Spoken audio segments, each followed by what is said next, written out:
Hello friends, ये बात करीबन 1888 की है जब बंगाल में 14 साल का लड़का गणितज्ञ, कवि, संगीत विशेषज्ञ और ज्योतिष जैसे कई विद्वानों के बीच बैठा है। सबसे पहले गणितज्ञ उसे 6 अंकों की 2 संख्या गुना करने के लिए देते हैं। उसके साथ कभी श्लोक के आखिरी 2 पद पढ़ते हैं और लड़के को पहले 2 पंक्तियां रचना की चुनौती देते हैं। इसी दौरान कवि लड़के को एक विषय देता है और तुरंत श्लोक लिखने के लिए कहता है। इसके साथ ज्योतिष उसके सामने ग्रहण का जटिल पैटर्न यानी ग्रह स्थिति रखता है और उनके कारण होने वाले परिणामों के बारे में पूछता है।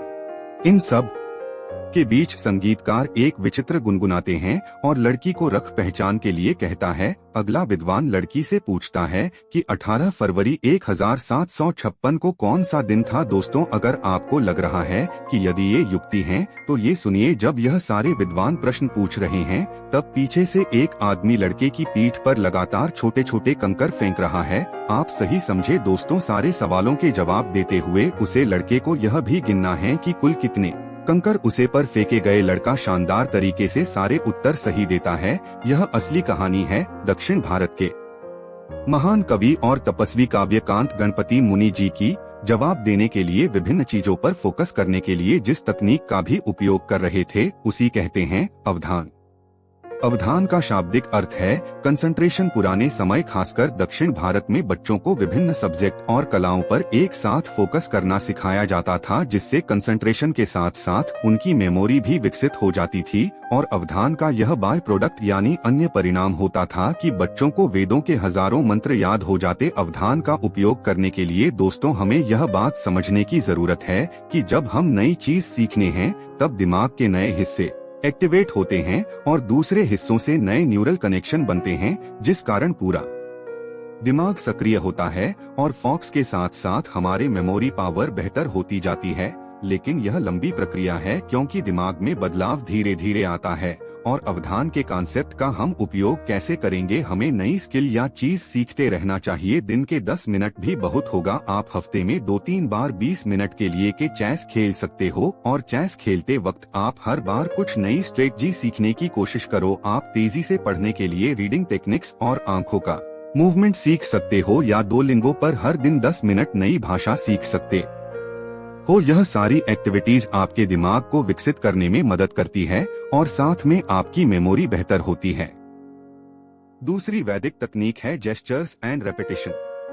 दोस्तों, बड़े आश्चर्य की बात है कि कठिन मंत्रों और श्लोक को बिना कहीं लिखे कई सालों तक याद कैसे रखा जाता था। इसके लिए तकनीक थी श्लोक को सीखने और याद करते वक्त खास पैटर्न में हाथ लाना और उसी तरह बार बार दोहराने। इस कारण कई हजारों श्लोक को कई सालों तक याद रखा जाता। दोस्तों, इस रिसर्च को समझने के बाद आप हैंड गेस्चर्स का प्रयोग करने लगेंगे। एक रिसर्च में बच्चों को पढ़ने के लिए पैराग्राफ दिया गया। पहले ग्रुप के बच्चों से कहा गया कि पैराग्राफ याद करते समय हैंड जस्टिस का प्रयोग करें। इस पैराग्राफ में जो भी हो रहा है उसका हाथ हिला हिलाकर नाटक करो। दूसरा ग्रुप उन बच्चों का था जो खुद ही हाथ हिलाकर चीज याद कर रहे थे। तीसरे ग्रुप को सामान्य रूप से पढ़कर याद रखना बोला गया। 3 हफ्ते बाद मेमोरी टेस्ट में पाया गया कि जो बच्चे आते हैंड गेस्चर्स का इस्तेमाल कर रहे थे और जिनको हैंड गेस्चर्स का इस्तेमाल करने बोला गया था, यह दोनों ग्रुप का परफॉर्मेंस ही सामान्य रूप से याद करने वाले तीसरे ग्रुप से 25% ज्यादा बेहतर था। यह रिसर्च पूरे लोगों, बच्चों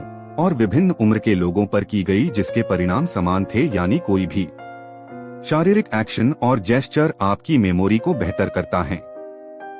ऐसा क्यों? क्योंकि सभी प्रकार की मेमोरी दिमाग में अलग अलग जगह स्टोर होती है। जैसे कि लॉन्ग टर्म मेमोरी दिमाग के पीछे स्टोर होती है, प्रोसीजरल मेमोरी मोटर कोर्टेक्स के पास स्टोर होती है। इसलिए कुछ सीखने और याद करते समय जेस्चर का प्रयोग करने से दिमाग के कुछ हिस्से एक्टिवेट होते हैं, जिस कारण इंफॉर्मेशन बेहतर तरीके से स्टोर होती है और रिकॉर्ड करने की क्षमता 15% तक बढ़ जाती है। मेमोरी बढ़ाने की तीसरी विधि तकनीक है नेमोनिक्स।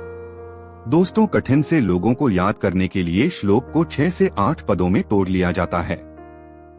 इसके बाद 1 और 2 पदों को साथ में दोहराया जाता है। उसके बाद 2 और 3 को साथ में दोहराया जाता है। फिर 3, 4, 4, 5 और 5, 6 को साथ में दोहराया जाता है। इस तकनीक से क्या लाभ होता है? हर पद या पाठ दूसरे से कनेक्ट हो जाता है और ऐसा करते करते आपको पूरा श्लोक याद हो जाता है। हम इसे अप्लाई कैसे करेंगे, इसके लिए आप निमोनिक्स का उपयोग कर सकते हैं। इससे हर पॉइंट एक दूसरे से जुड़ जाता है। या फिर याद करते समय आप एक से आखिरी बिंदु तक ना लगे, बल्कि पहले 3 बिंदु मेमोरी में दूसरे से कनेक्ट हो जाएं और आप कोई भी पॉइंट बीच में ना बोले। अगली तकनीक है पोस्चर।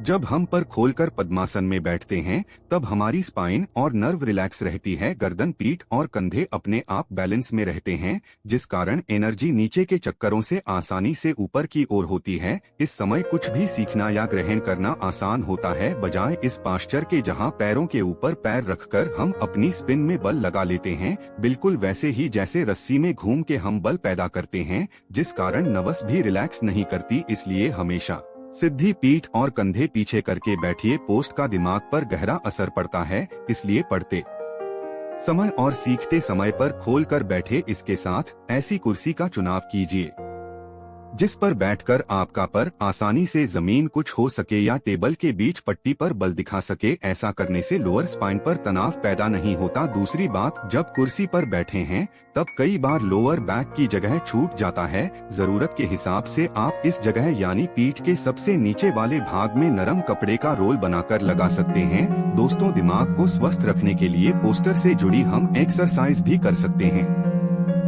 योग नमस्कार होती है, बल्कि रीढ़, गर्दन और दिमाग के बीच जो मसल्स है बेबी स्ट्रेट होती है।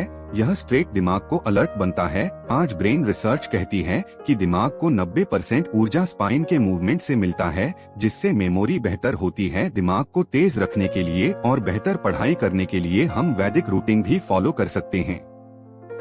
दोस्तों, वैदिक गुरुकुल के समय स्टूडेंट का रूटीन कुछ इस प्रकार का रहता। सुबह ब्रह्मा मुहूर्त में जागना, नहा धोकर ध्यान और मित्रों का उच्चारण करना, इसके तत्काल बाद पढ़ना। यह सब कुछ स्टूडेंट 4 से 6 बजे ले बीच में करते थे। फिर वे दिन का पहला भोजन करते हैं।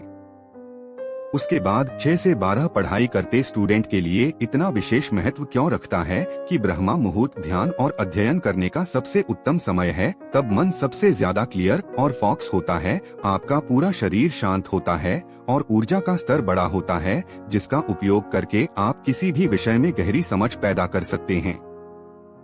समरी में सबसे पहले वैदिक तकनीक है अवधान। नई चीज सीखते समय दिमाग के नए हिस्से एक्टिवेट होते हैं और न्यूरल कनेक्शंस बनते हैं। इसलिए हमें नई स्किल सीखते रहना चाहिए। दिन के 10 मिनट भी बहुत होंगे। रीडिंग तकनीक नहीं, भाषा के खेलने या कोई नई स्किल सीख सकते हैं। दूसरी विधि तकनीक है जेस्चर्स एंड रेपिटेशन। कोई भी शारीरिक एक्शन और जेस्चर्स आपकी मेमोरी को बेहतर करता है, यानी सीखने और याद करते समय हाथ लाइए और कई जस्टिस का उपयोग कीजिए। तीसरा है नेमोनिक्स। हर पार्टी या पॉइंट को एक दूसरे से कनेक्ट करते हुए पढ़िए। अपने मुनिक का उपयोग कर सकते हैं या फिर याद करते समय एक से आखिरी पॉइंट तक रखते हुए पहले 3 पॉइंट दोहराए, 2, 3 और 3, 4, 5 को ऐसे दोहराए, जल्दी याद होगा। नेक्स्ट है पोस्चर्स। में बैठने से हमारी स्पाइन और नर्वस रिलैक्स रहती है और दिमाग बेहतर काम करता है। कुर्सी पर खोलकर बैठिए, पर जमीन या टेबल की पट्टी पर टिकना चाहिए। जरूरत पड़े तो लोअर बैक पर टॉवल का रोल नमस्कार होती है। इसलिए अटेंशन और फोकस बढ़ाने के लिए योग नमस्कार कीजिए। मेडिटेशन एंड ब्रह्मा मुहूर्त ध्यान के लिए उत्तम समय है। इस समय आपका मन सबसे ज्यादा क्लियर और फोकस्ड है, शरीर शांत है और ऊर्जा का स्तर बढ़ा हुआ है, जिसका उपयोग करके आप किसी भी विषय में गहरी समझ प्राप्त कर सकते हैं। वीडियो अच्छा लगा तो शेयर करो, चैनल को सब्सक्राइब करना मत भूलना। मिलते हैं जल्द ही। Thank you.